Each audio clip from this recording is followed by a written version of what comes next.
Le nombre d'étudiants en situation de handicap a augmenté de façon spectaculaire au cours des dernières années.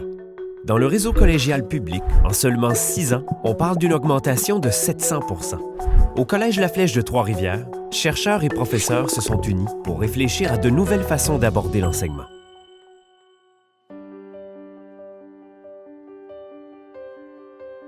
L'idée, c'était vraiment de réunir à la fois des chercheurs, mais aussi des praticiens autour d'un même objectif, soit celui de trouver des moyens pédagogiques pour soutenir l'apprentissage des étudiants ayant un trouble d'apprentissage.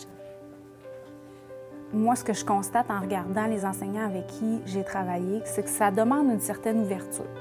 Parce que nous aussi, moi au départ, j'étais un prof qui était un peu réticent. Même si j'avais un fils qui avait un déficit d'attention, souvent les profs disent oui, mais ça va rajouter, qu'est-ce que ça va rajouter à ma tâche? Est-ce que je vais en faire plus pour les étudiants qui ont des troubles d'apprentissage? On arrivait à la conclusion que non, c'est des choses très simples qu'on peut changer. Donc, on part de ce qu'on fait déjà et ces petits ajustements, en fait, ne correspondent pas à des transformations radicales. Ce sont des petits gestes qui font une grande différence pour ces étudiants-là concrètement.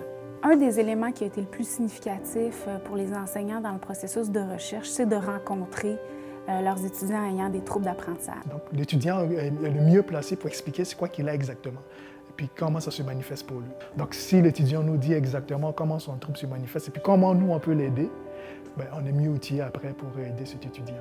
Je pense que ce qui marche entre l'étudiant puis le professeur, c'est le fait qu'il y ait une grande ouverture d'esprit puis que le prof soit à l'écoute de l'élève et de ses besoins.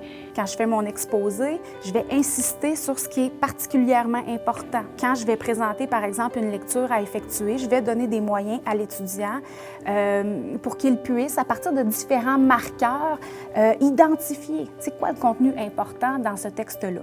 Quand j'écris au tableau, je ne parle pas en même temps.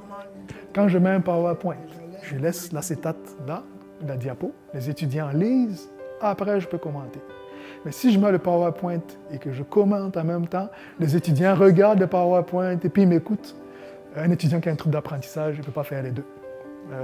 Et même, la plupart des étudiants ne peuvent pas faire les deux. Et c'est ça qui est intéressant, c'est que les enseignants ont réalisé qu'en fait, les difficultés auxquelles faisaient face les étudiants ayant des troubles d'apprentissage étaient des difficultés, en fait, que plusieurs de leurs élèves rencontrent. Et finalement, ce sont des ajustements qui bénéficient à l'ensemble de la classe. J'apprends beaucoup avec un visuel puis des références avec la vie de tous les jours. Moi, en tant que personne avec un problème d'attention, je peux dire que ça m'aide beaucoup, l'interaction prof-élève. C'est pas juste le professeur qui donne sa matière puis qui s'en va après, qu'il y a comme une espèce de chimie entre le professeur et les élèves. Ça, c'est idéal.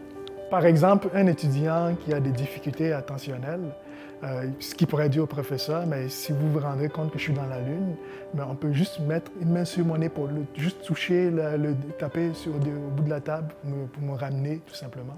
Il me permettait d'enregistrer aussi leurs cours. Comme ça, rendu à la maison, si j'avais perdu la notion, mais je pouvais réécouter le cours. Quand les étudiants arrivent au collégial, ils ne sont pas tous sur la même ligne de départ. Notre rôle comme enseignant, c'est de les amener tous à la ligne d'arrivée.